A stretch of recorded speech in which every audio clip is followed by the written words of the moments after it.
Médialogue où l'on continue à parler de l'ailleurs, de l'Afrique, cette fois et plus précisément du Togo, où a eu lieu jeudi dernier une élection présidentielle dont les résultats sont contestés. On en parle avec vous, Rodrigue Pogli. Bonjour. Bonjour madame. Vous avez été rédacteur en chef d'un hebdomadaire au Togo qui s'appelait Les Arcanes. Vous êtes secrétaire général d'une organisation panafricaine qui s'appelle Jeunesse Unie pour la démocratie en Afrique. Alors vous êtes donc du côté de l'opposition au Togo et vous êtes convaincu que des fraudes électorales ont permis cette réélection officielle du président sortant avec 61% des voix. Faure Gnassingbé, c'est le nom du président. Alors comment savoir si c'était des fraudes effectivement ?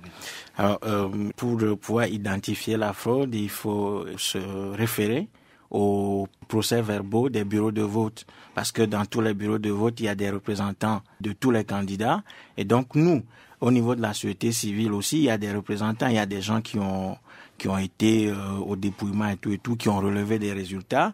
Et le soir même du jeudi 4 mars dernier, nous étions en communication avec le pays. Nous avions collecté pas mal de résultats. Donc, c'est sur la base de ces procès-verbaux issus des bureaux de vote qui nous permettent de dire effectivement que les résultats sont truqués en faveur du président sortant. Alors, il y avait pourtant des observateurs d'autres pays africains qui ont dit que le scrutin avait été libre. Oui, c'est la rhétorique habituelle, on connaît ça. C'est-à-dire qu'à chaque fois que des fraudes électorales sont organisées dans les pays africains, il y a toujours des organisations internationales amies, que ce soit la CEDEAO qui est une des ailes marchandes de la France dans la sous-région ouest africaine, ou même l'Union européenne qui est partie en quelque sorte valider cette élection.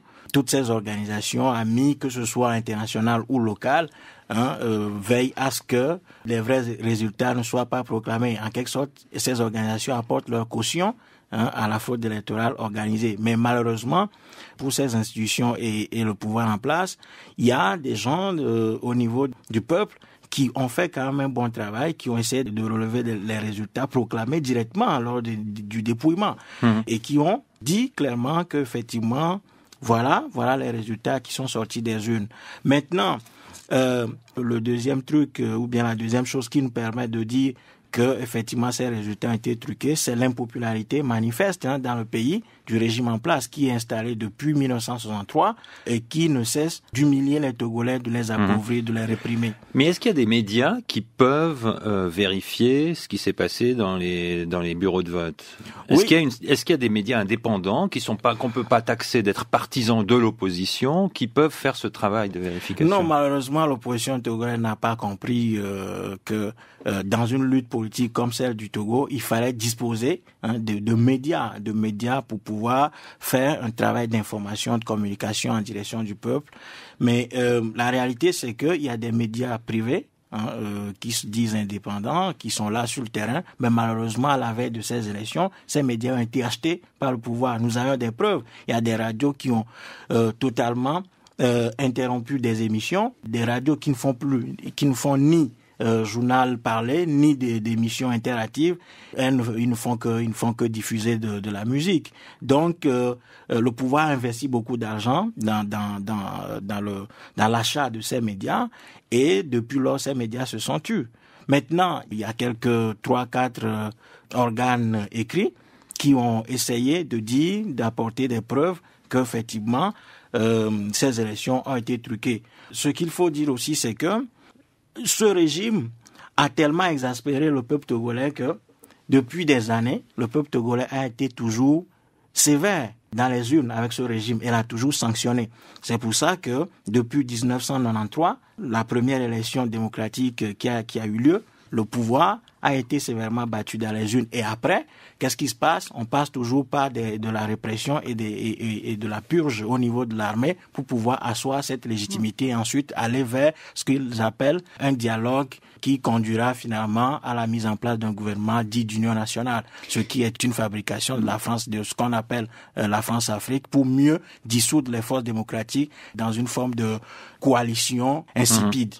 Alors, Rodrigue Pogli, vous vivez en Suisse. Comment est-ce que vous vous informez sur le Togo ? Vous avez appris notamment que la presse internationale, notamment française, n'a pas pu se rendre au Togo pour couvrir ce scrutin. D'où viennent vos infos ?